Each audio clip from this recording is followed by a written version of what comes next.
Well, we're here at Rice-Eccles Stadium in Salt Lake City to talk about Florida's 24-11 loss. And, obviously, Corey, joined by Corey Bender, we just launched this. Again, Florida falls in its season opener 24-11 to Utah at Rice-Eccles Stadium. Incredibly disappointing night for Florida. A lot of shooting itself at the foot, bad penalties on both sides of the ball, an ugly turnover. Made it a little bit interesting at the end, Corey, but it was just overall not what you call a game that was fun for Florida fans to watch. It must have been just as painful down on the field. So, Corey, what were your we're joined by Corey Bender of Gators Online. I'm Keith Niebuhr of Gators Online, breaking down Florida's 24-11 loss. Corey, just some initial thoughts from the game. I mean, not pretty. Yeah, absolutely. I think the main thing I took away from it are the penalties and just the lack of discipline. I think when you look at Florida, it's week one. I think a lot going forward, this is going to be a big momentum game. And you kind of want to come out, even if you lose, you kind of want to have several bright spots. And there were some, but I think when you look at the whole big picture, you break down the game from start to finish.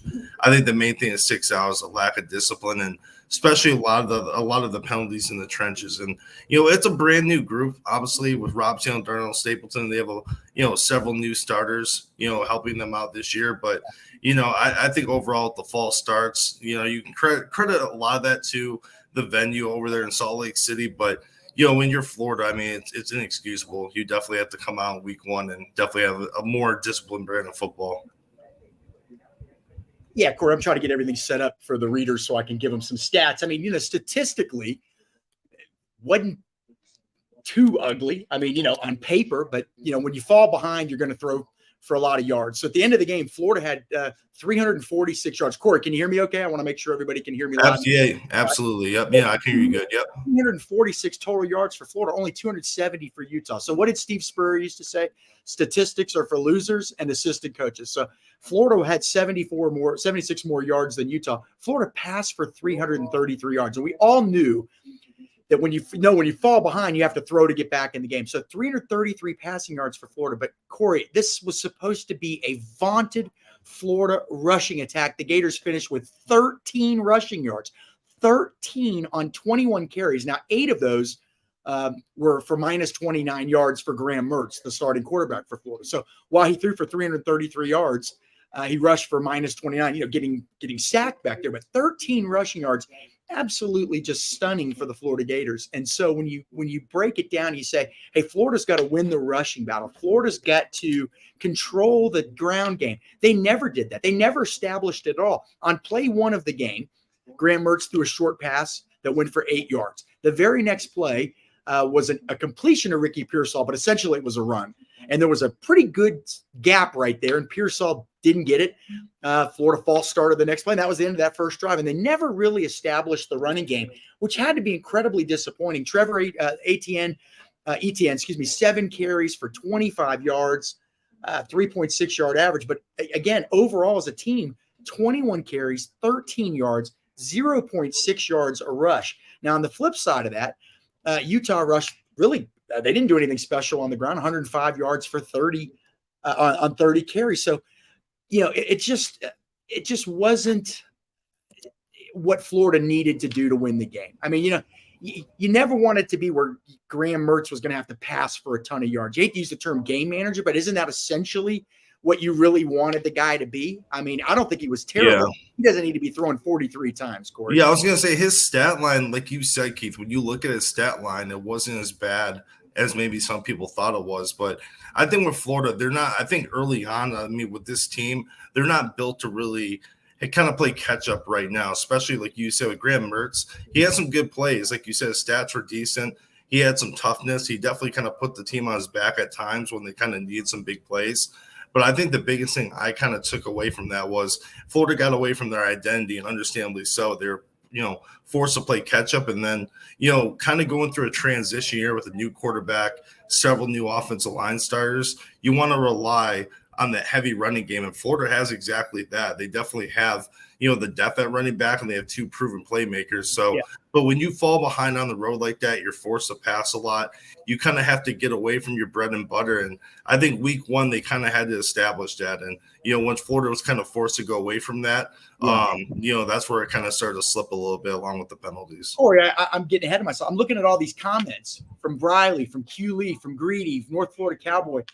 And to a man, they're all saying how disappointing the offensive line was. And, that was a rebuild job on the O-line. You lost some good players from last year's team, Ethan White, another guy transferred, another guy went pro. You lost some good players, but I don't think anybody was expecting this. And it wasn't just that at times Utah's defense, which we knew was going to be good, specifically up front, it wasn't just that they swallowed up things in the middle. It was the false starts. It was the mental mistakes. And so, if you're a fan, you're thinking, what were these guys working on the last 9 months?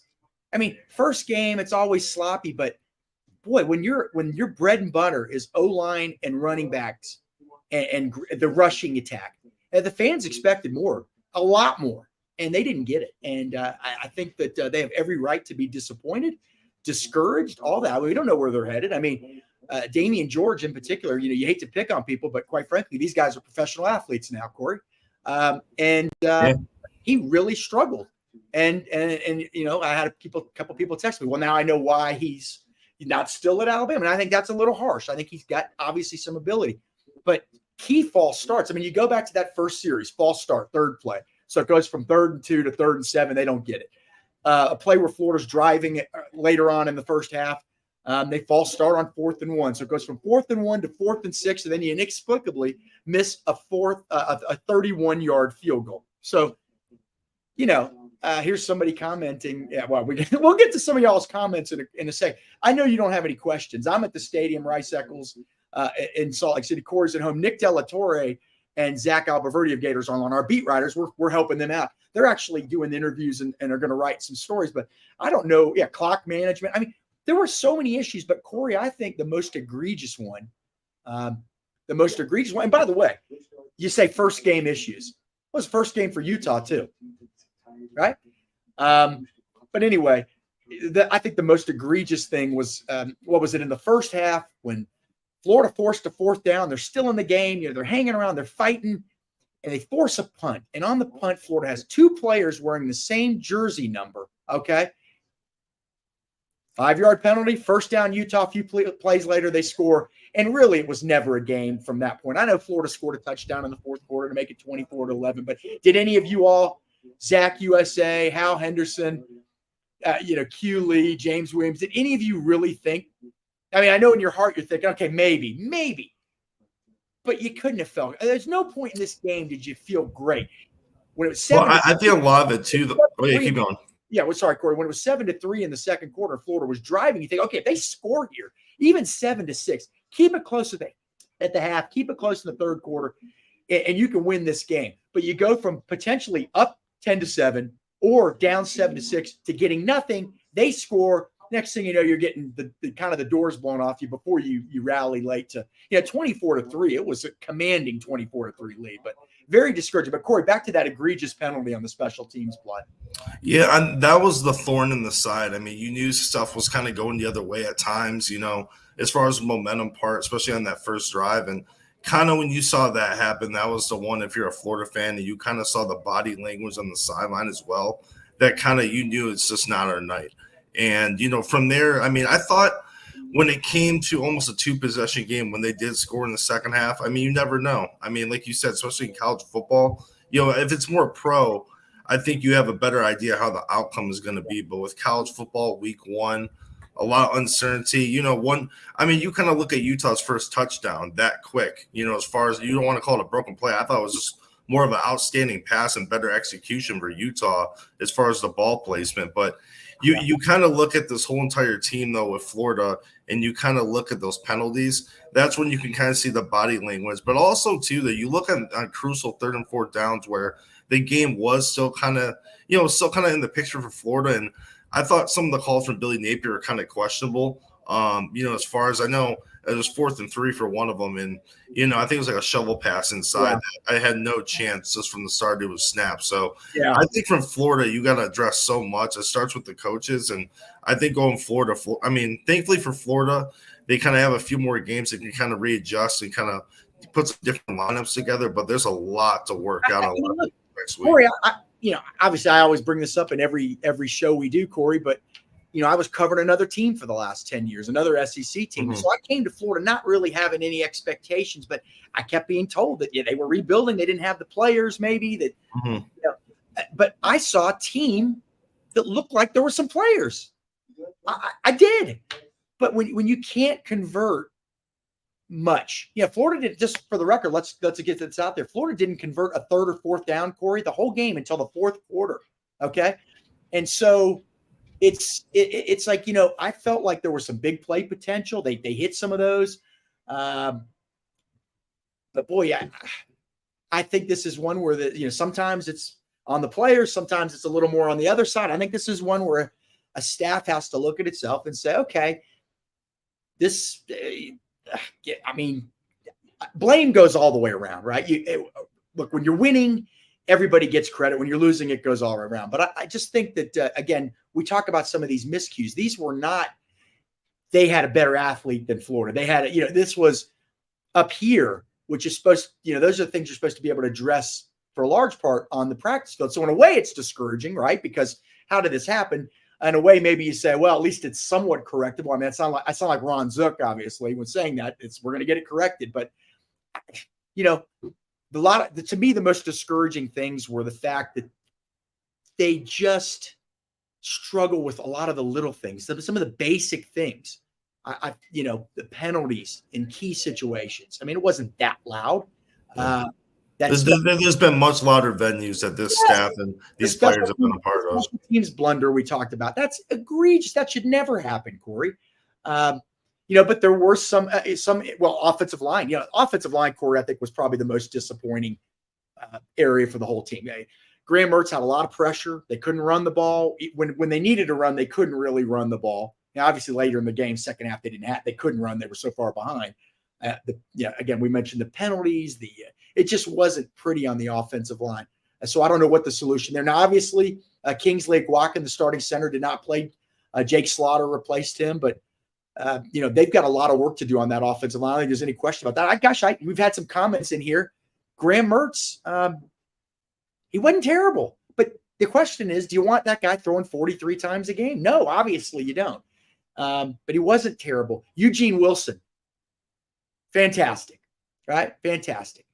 I thought he was I thought Pearsall, obviously, he looked like your typical number one wide receiver. I thought when you watch Pearsall play, man, I think even from last season, he looks much better. I got to tell you, I thought Pearsall struggled for 2.5 quarters. I'll be honest. Yeah, and I thought the second half he got better. Yes, but then he got it going. But at that point, you get that sense of urgency kicks in, and but also, Corey, let's just go back to the defense for a second. They held Utah to under 300 yards. Hard to complain. But Utah was efficient. Utah took advantage of the turnover, got the 7 points, right? Utah scored on the first play of the game. And I think if you were a Florida fan, you're thinking, okay, backup quarterback, former walk-on, Cam Rising's not playing. And you're thinking the window of opportunity is there, all right? The window of opportunity is there. Former walk-on Bryson Barnes is starting. First play of the game, I turn to Nick Delatorre next to me, and I go, if I'm Kyle Whittingham, the Utah coach, I just throw deep. I just throw deep. And that's what they did. And Jason Marshall couldn't keep up with the receiver. 7-0 on the first. And, so even though they didn't give up a lot of yards, again, this is one of those things, Corey, where it's very misleading. You didn't give up a lot of yards. Utah didn't convert. Let's see here. Utah, I will tell you right now, was on third downs only 3 of 13. But they made the most of those kind of limited opportunities. They made the plays when they had to, and Florida did not, right? Isn't that essentially what it comes down to? And special teams for them, too. They had a 50-yard field goal. He almost had the second one. How about the throwing punts? Yeah, absolutely. Perfect ball placement down and kind of pinned Florida back. And I thought, like you said perfectly, Keith, I thought everything went well for Utah. Even if it was, whenever they had to make a play when the game mattered the most, they made a play. And I think overall, too, with Florida, I think like you mentioned, Eugene Wilson. He was a 5-star prospect with On3, and even though the game was out of reach, and you still want to see those young guys really kind of make plays and kind of get a glimpse of what the future is. And man, his suddenness, his acceleration. I mean, it's better than anyone on the team that I saw in this game. I mean, he's explosive. He made that first play, that long catch, short catch and long run. Yep. He's going to be special for Florida. Point, I think you got – I mean, look, it's easy to criticize play calling. I mean, I'm not one of those guys that does that much. But I think at that point you got to say that's a guy that needs ball. He can handle this moment. Look what he did on his first play. Didn't fumble it. He didn't bobble it. But let's get to some of your comments. North Florida Cowboy, in defense of this catastrophe, some of this I do believe is that togetherness with all the poor guys and young guys. In other words, they hadn't played together, chemistry. Look, coaches for years have preached how important chemistry was.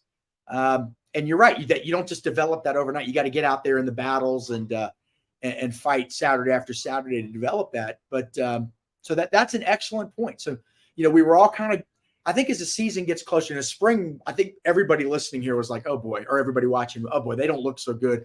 This could be ugly. Season gets a little closer. You hear all the good interviews and this guy's looking good. That guy's looking good. We all start drinking the Kool-Aid, right? Everyone's an off-season all-star. Yeah. But by the second quarter, Corey, that Kool-Aid was Jack Daniels. Okay. I mean, but you're right. That North Florida Cowboy makes a great point. And, I'm going to put some of the comments up here. I don't always – we're not endorsing the comments, by the way. But Brian Course says some of the play calls were definitely not good. Look, to me, a lot of it comes down to just execution and stuff like that. But, yeah, I mean, when you don't win, everything is open to criticism, right? I thought it was more third and fourth downs. I mean, definitely when the game was starting to get out of reach, there was a few plays where I was like, like I said, we're not coaches. We don't get paid to make these calls, like I said, and Billy's been a proven guy everywhere he's been. But there's a few times where I thought there was a few questionable play calls, especially on offense. But I think going back to Mertz, though, there was a good amount to like. When you look at Florida's offense as a whole, as far as tight end is pretty empty right now. They need someone to emerge. Receiver, there's a lot of new playmakers other than Pearsall. And, given the running backs, since, they're forced to throw a lot, there are some throws, I'm sure a lot of us, you watch a game that, Mertz himself will want to have back. But I think for a first game, I honestly, I think there's some stuff to build on, and we'll just see when he gets his feet wet with this new offense to see how it all plays out. At the end of the day, if you would have told somebody 2-3 weeks ago or 2 months ago, hey, they're going to lose to Utah on the road 24-11, you probably say, I could see that. But again, as the season gets closer, all the rave reviews for all these guys, the O-line is going to be fine. And a lot of these comments, by the way, here's one from Omega, man. I think I'm blind, Omega. Sorry about that. Utah had too many sacks. There's a lot of comments about the offensive line play. Let's get to one from Liquid Flames here. It's not a question, but that's kind of a rhetorical question. Where was the run game, right?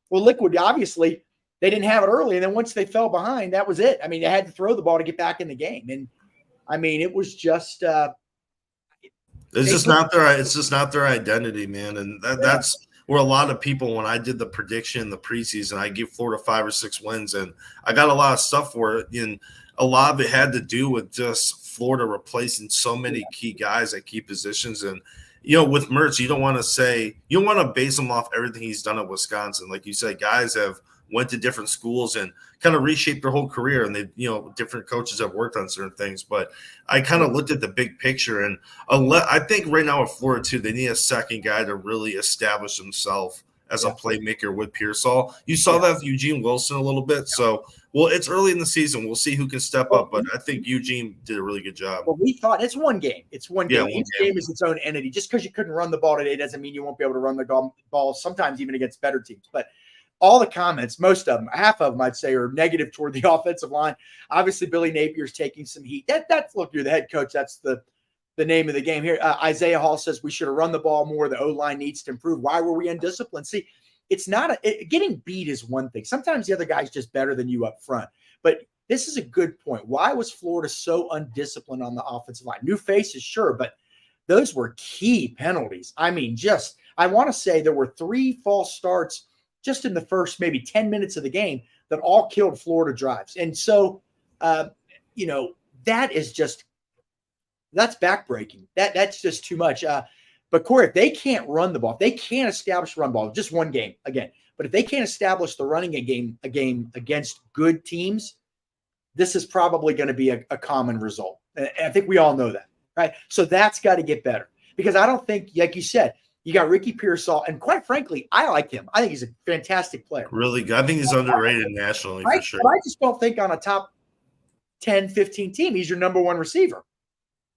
Right? So I think by the end of the year, Eugene Wilson may be your number one guy, right? I thought the tight ends made some good plays. I mean, there were enough good plays that if you could put some of them in key situations, it could have been a different outcome or certainly closer. But just so frustrating. I mean, those rushing numbers for a team that prides itself on running the ball, but fell in the hole, couldn't get back in the game. I mean, it's just, this wasn't Tiger Stadium. This wasn't like hearing issues out there. This was just mental blocks. And then, obviously, quite frankly, Utah's D-line, I think it was pretty clear. They're better than Florida's offensive line, right?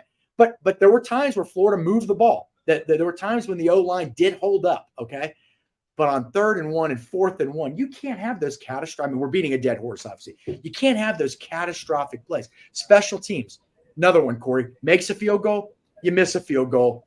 You have two players wearing the same jersey on a punt, keeps Utah drive live. They score a touchdown. You're fielding punts inside of your own 10-yard line. So really, and then you had a shank punt. I was going to say 29-yarder that led to a field goal. With the team now, so like I don't want to name any names. Let's just say because Ohio State, I won't name anybody in the SEC. If they're lighting it up and kicking tail, they could maybe get away with some special teams blunders. I mean, wasn't it Alabama that had bad special teams last year? But when you're a team that's kind of trying to find its way and Corey, move up in the world of college football, you got to do the little things, right? You got to do the little things. Not to say special teams aren't important. They are. They're incredibly important. That's lost yardage, right? You got to do those things well. And they didn't. You make that second kick, it's 7-6, could be a whole different ball game. You don't feel the ball inside your 10. You don't have two guys wearing the same number. I can't even believe. We had people on the message board saying that's one of the worst penalties in Florida history. Of course, everybody brought up the shoe toss. So I was gonna say I think that's number one. That, and I don't know if nobody wants to see us smiling and laughing after a loss like this, but we're just trying to shed some light on it. I don't even know what the word. Let everybody vent. So let's get into some more. I'm just going to post some comments, Corey, and get some of the people that have been gracious enough to get in here. Hey, look, if you like what we're doing at Gators Online, absolutely, hit the like button, hit the subscribe button, leave a comment. We appreciate all of you. Trust me. Shakita, great guys. Eugene Wilson should be wide receiver number one. Hey, he might be before long. I mean, Ricky Pearsall is a veteran guy. He's been there, done that. He'll probably, let's be honest, he'll probably be your number one guy all year. But there's no reason to think Eugene Wilson, look what he did tonight. You're right. He's got Corey. This guy does things that other guys on their team can't do. They need chunk plays. Yeah. He's going to have to continue. His role is going to have to continue. He looks like a special talent. Well, him and Pearsall are fairly similar as far as skill set and kind of what they're good at. So I think overall you can utilize those guys on sweeps, on different end arounds, put them in the slot, move them outside. So I think with both those guys, as the season goes on, you have two very dynamic playmakers that, they can extend the field, but they can even do more damage, once the football's in their hands. So I think overall, you have that future guy in Eugene Wilson. You're going to have more young guys step up too. But I think there's stuff to build on. And the problem is right now is the patience level as the season goes on. Well, it doesn't get too much easier with Tennessee coming here in a few weeks too. And so what's going to happen, and we're both talking probably too much. We're going to get to all y'all's comment, or as many of them as we can. So we appreciate everybody being patient. What coaches are going to say, and this is where they make a mistake. They say, look, we got a young team. Chemistry, it's going to come later in the season. So, which theoretically sounds good, but what happens when you start losing games? What happens to the psyche? Sometimes when you're 3-4, you play like you're 3-4, even though you may have more talent than that. So there's no guarantees, right? But there does seem to be some young talent. Edward Perez says, do we have any other plays other than wide receiver screens? I would only argue that when you're not able to run the ball, those essentially become running plays, and you can stretch the defense, which theoretically would open things up in the middle. Didn't work that way tonight. Let's see. Oh, gosh. This is another all right, if Florida finishes 3-9 or 4-8, hey, what are you trying to do to us here? Does Billy get another year? Look, Probably. That's an interesting one, but yeah, I think so for sure. You get into this habit of hiring guys and firing guys, and it becomes an unbreakable cycle at some point. You know what I mean? I feel like if a guy's recruiting well, he's probably going to get more of a rope than a guy that's not. You need to give. I mean, in today's. I mean, especially. I mean, right now you look at recruiting. Recruiting is going really well. You got to keep these guys in the class, but 2 years is not enough to kind of reshape this roster and put on. I mean, with Florida, with their reputation, with what the fans want, you need more than 2 years to kind of rebuild this. And I think Scott Strickland obviously knows that too. So obviously, if it does end like that with 4 wins, I don't think it'll be 3, but if it's 4 or 5 wins, the hot seats, it's going to be very hot going into the offseason. But here's the problem, and I just covered Auburn for 10 years. Okay, everybody knows this. I bring it up every day. And once Gus Malzahn got on the hot seat, Corey, he never got off of it. And it affects your recruiting. So it's this whole catch-22. Let's get rid of a guy. First of all, we don't know how the season's going to play out. For all we know, they could win 8 or 9 games, right? So I'm not going to bury this guy, who, by the way, is a first-class dude, okay? But it's okay. So if you get rid of a guy, then it's like you're going to probably lose some of that class, even with NIL. And then you're going to be 2 steps back again. At some point, you have to just kind of roll the dice, say, we got to stick with the guy for a while. I mean, they can't just keep hiring and firing coaches. It's always good. If you do that, it's always going to be a rebuild. But again, back to Gus Malzahn, do you want Billy Napier on the hot seat eternally? If they struggle this year, people are going to go in. And again, we're 1 game in, guys. Let's not. We're talking solely about this game. They struggle, right? But if you get a guy on the hot seat, it impacts your next recruiting class. And all of a sudden, right now, we're seeing Florida beating FSU for guys. They've beaten Georgia for a couple. We're seeing them compete with some big boys more than we have in a few years. And if you guys on the hot seat, that stops. That just stops, period. So we'll see. Adrian G., the jersey penalty was worse than the shoe toss. Corey, yes or no? No long answer. Corey, worse than the shoe toss or not? I say no. No way. All right. Yep, no way. All right, let's get a few more here. All right, Corey, we cover recruiting, so this is pertinent. We'd like to keep it to this game, but we realize people, look, you can't help but think ahead. We're all guilty of that. I'm guilty of that. True Seminole, I'll get him out of here. Get him out of here. All right. Jefferson Davis. I mean, there you go. Offensive line, period. That's all you need to say. What it is. And, so I got sorry, I've got somebody talking to me. Let's go to a couple more. Shakita says, we continue to play like this, our recruiting class will go down the drain. Not necessarily, and here's why. 1, you got NIL as a factor these days, and 2, and also Corey and I will tell us, these kids are very close as a class, and that doesn't mean you might lose somebody here or there, but they kind of know. They've been sold. Florida didn't tell them, hey, we're going 12-0. They said, hey, we're in the middle of a rebuild. We want you to help us get back to the top. So they know there's no false premise out there in the recruiting world. Corey, would you agree with that? Yes or no? 100%. And just one quick thing I want to add to, and it's one of those games too, depending on who you spoke with. It was like Florida was favored coming into this game. What makes it sour in a lot of people's mouth are the discipline and the penalties. And I think you got to look at the big picture. I think going into this game, I didn't have Florida winning, but you want to see them clean it up from a discipline standpoint. Yeah. So that's the main thing. Jose says, thoughts on the defense? Well, obviously that first play was, you never like to see that, but it happened. It does happen because you're thinking as a defense, probably mentally, no matter what you're told to be prepared for everything, you're thinking they got a new quarterback. They're going to run the ball, right? They're going to try to establish the run. So you're going to get caught off guard here and there. Look, the other team has good coordinators too, right? But I thought Austin Armstrong's defense, other than a few big plays, look, they held them to 24 points. And one of those touchdowns was because Florida turned the ball over on the 11-yard line. So they could have held them to 17 points on the road, defending Pac-12 champs. I get it. Starting quarterback didn't play. I get it, right? But they've got good players on their team too, okay? So that 24 points, you should be in every game, right? And Florida really wasn't in this game in the second half. So I don't think you can the defense, they still don't have the dudes. I'll tell you what, Corey, I didn't think the defensive line was anything special. Well, they weren't bad. They weren't anything special, though. The defensive line, I wasn't as much. Chris McKellen flashed at times. I thought he was good. I thought the linebackers, I thought Scooby Williams had some good plays. Jordan Castell, to touch on him as a true freshman, in the beginning of the game, you can kind of tell they went at him a few times in coverage. He had one where he bit on the play fake a little bit, But I thought overall he was very aggressive. He wasn't shy from trying to make the big play. So, you're always going to have those kinks as a true freshman, but I liked what I saw from him. I could kind of see why Napier and the staff are really high on him as a true freshman.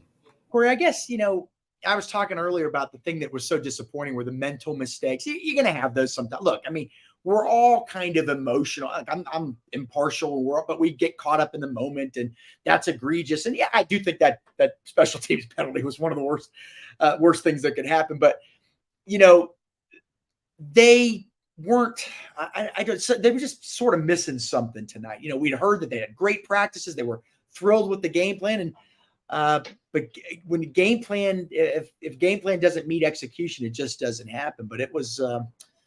I think the main thing that people were thinking, if you're a Gator fan, I'll ask everybody here that you're thinking, hey, Cam Rising isn't going to play. The guy was first team All Pac-12 a couple years ago. Yeah, he was fantastic at Florida Field last year outside of that last minute interception. So you're thinking it's right there for the taking. I mean, if you lose to them 24-11 and Cam Rising's playing, you're bad, whatever, man. Hey, I'm pissed off, because I'm a Gator fan. They lost this game. But when you lose to the backup 24-11, that hurts. That stings. And this is kind of a reality check for a lot of fans that were drinking we all, Corey, you and I get guilty. Hey, maybe we talk ourselves in this. Hey, by game time, I'm thinking Florida's going to win. I talk myself into it. It feels different when the game approaches. And the thing is, too, even that being a backup, I thought even that first touchdown, he had some really good ball placement, some really good throws. But regardless, though, it's still the backup quarterback, and this is the Florida Gators. At the same time, there's a reputation that's set, and that's like you said, when you're a Florida fan base that's used to such the highs, that's a tough pill to swallow. I'm going to try to pop as many of these up on the screen. I'm so sorry, guys. I'm still learning this system, so if I don't, please forgive me if we don't. We're not Zach. We're not Zach. We're not. This is the B. We're trying to be there. This is the B team. This is like we're the day. We're the recruiting B team. All right, Greedy. TJ Searcy was the best player on the line tonight for Florida. I mean, he certainly made some plays. That's promising. Here's somebody asking where were Andy Jean and Aiden Mizell, the true freshman receivers? Well, we thought they were going to play. Well, I will say this, though. Good question. Some of the older guys. I mean, was that Caleb Douglas that caught the touchdown? Caleb Douglas, true sophomore, yeah. Very good play. Yeah. Khalil Jackson did some good things. Ricky Pearsall, once he got into the flow of the game. So, I mean, there's only so many to go around. But, again, they did throw 44 passes. So, Jeremy makes an interesting point. If they threw that many passes, where were those guys? But I think what happened was Florida, when they fell behind, it's like, okay, I'm going to stick with my guys, that kind of thing. So I thought too, the receivers didn't really have any plays where I said, hey, they need to make a change. I thought all the guys out of there. Yeah, they're all pretty reliable when the ball was thrown their way. So I think that's probably why you didn't see too much of them. But I think as time goes on, I know next couple of weeks, Charlotte's a game where, bearing any surprises, they should be able to get some younger guys in. So we'll be able to see them then. One of the things, I'm going to pop some of these up here without even responding, then just let the readers get some say up there.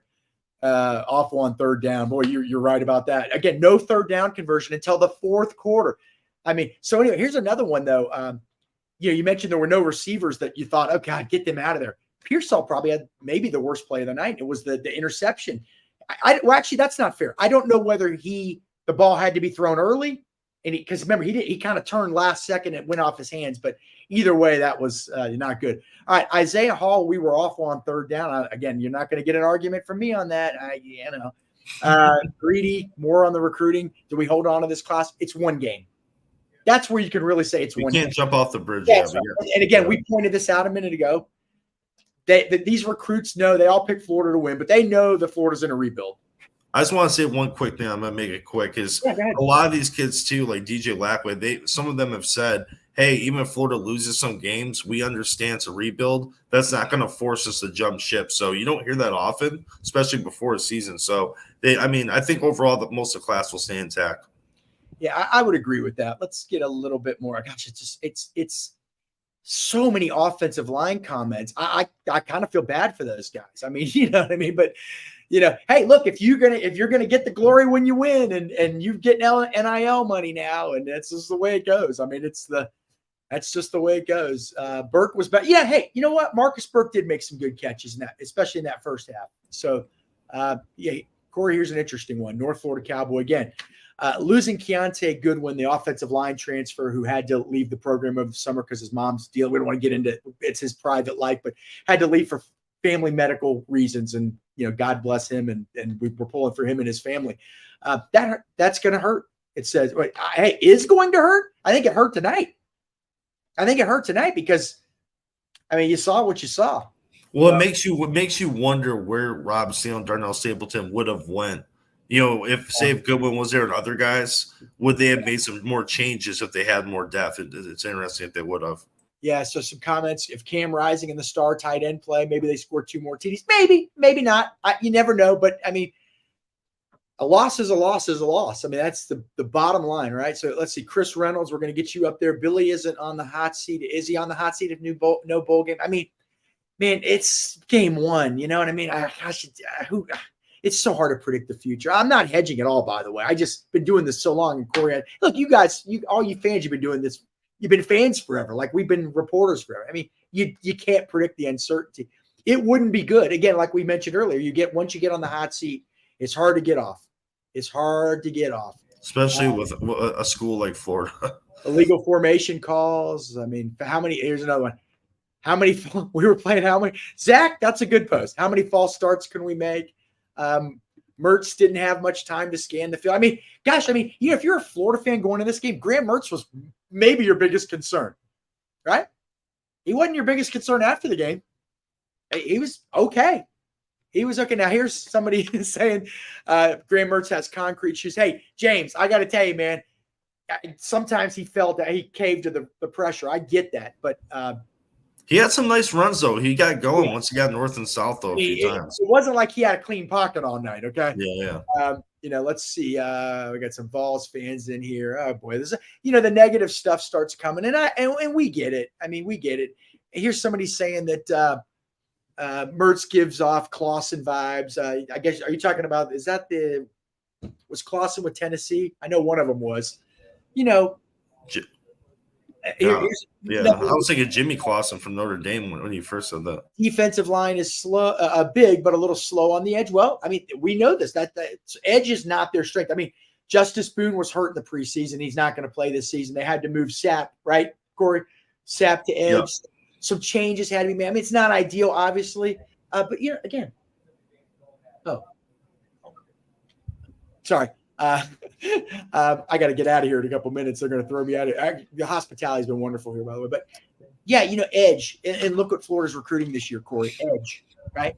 If you can't get off the field on third down. But really, I think Florida gave up a few big plays at big moments. But overall, they weren't just gashed.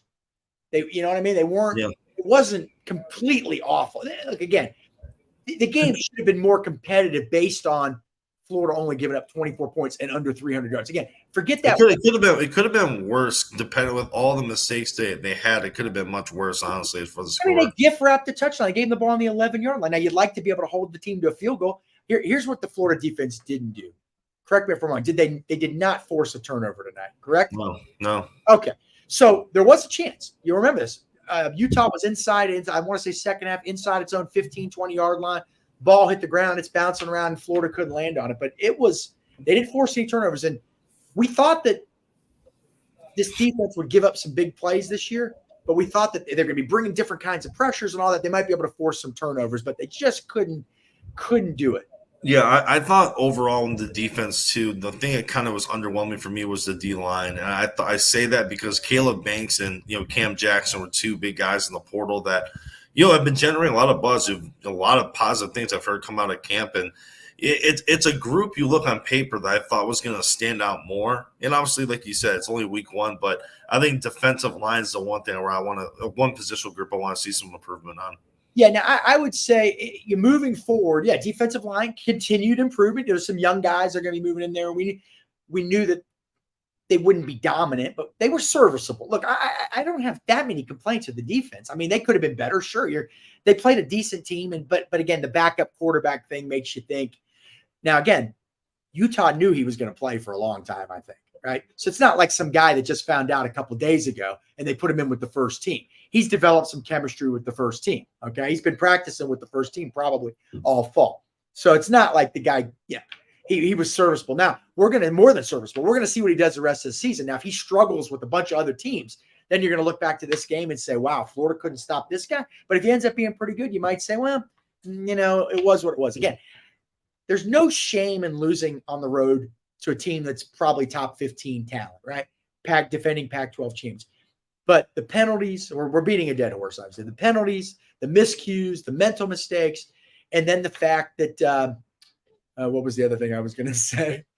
Oh, yeah, you couldn't run the ball, which was supposed to be your bread and butter, right? And you thought Florida did throw the ball pretty effectively early in the game. Corey wasn't deep passes, but they were hitting some passes enough where you thought maybe it could soften up the defense, right? Yeah, absolutely.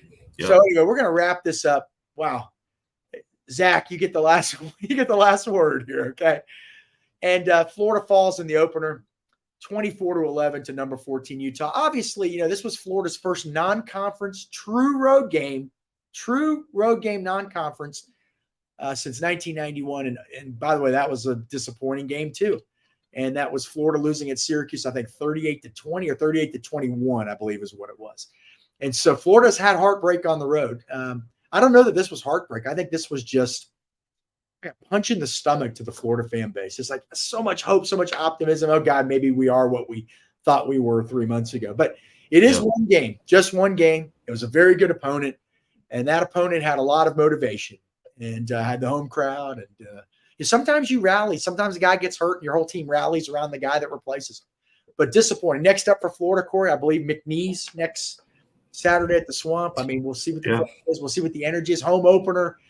You get a little older, Corey. You ain't got too many. I may look like I'm not incredibly old. I don't know how many home openers I got left, right? So you want everybody to enjoy it. But, when you go back in the history of Florida's openers, this is going to be one of the more disappointing ones because you thought if they could pull this out and show some signs, get that program moving in the right direction. Now, it could happen. McNeese, 2 weeks from now, you got Tennessee at home. Then you got another easy one at home. I believe Charlotte maybe. Then you play Kentucky on the road. So it's not going to get any easier. You were hoping if you could come out of that first 5-game stretch, maybe, Corey, 4-1. I mean, obviously 5-0. You're thinking to the Tennessee game is the one I'm circling from a recruiting standpoint. Just already there's a number of blue chip guys already confirmed. Obviously we have Jordan Seaton who will be in town for OV. So maybe if the guy Jordan Seaton, he sees the opportunity to play early at Florida. Exactly. So that's another. I mean, obviously you want your own line clicking on all cylinders and playing well, but sometimes that helps in recruiting. So we'll see how that plays out. Yeah, and the offensive line coaches are going to take a lot of heat from fans. And look, that's their group. I mean, that's the way it works. Whether it's coaching or whether it's, hey, they pick these guys. So if they're struggling, that's on them. Either way, it's under their umbrella. They know that. Rob Sale and Darnell Stapleton, they're big boys, man. They can handle it. And they're probably more ticked off than anybody, right? And so they're going to get back to work, and we'll see what happens. I never write any team off. I talk about that one game. What does it mean in the big picture? Honestly, Corey, it doesn't mean a ton in the big picture. Nobody in here thought Florida was going to be playing in the playoff. We know that Florida's in the middle of a rebuild. So big picture, it doesn't necessarily mean a ton. But again, the question marks, can a team get better on the offensive line? Can they eliminate all these mental miscues? Will the recruiting class stick? So those are the main concerns. But anyway, I'm Keith Niebuhr. That's Corey Bender. This is the Gators Online live show. We're going to try to do these post-game after every game. We want people to be able to vent. Why not, right, man? I mean, it was a long game for all of you. We appreciate it. We heard there were problems with the ESPN feed with Spectrum in Florida. And I mean, so some recruits have said the same thing. Yeah. I've talked to a few, and they had trouble watching. It wasn't a fun day for any of you, so we appreciate you guys hanging with us. Good luck. Go Gators in the future. We'll see everybody at the Swamp next week. And everybody, you guys take care. Be safe. Watch the football this week, and let's see what this team can do. Let's see if they can get better. They say the biggest improvement comes from week 1 to week 2. We'll see. I know you guys are all pulling for them. Take care, everybody. Corey, stick around while I end this.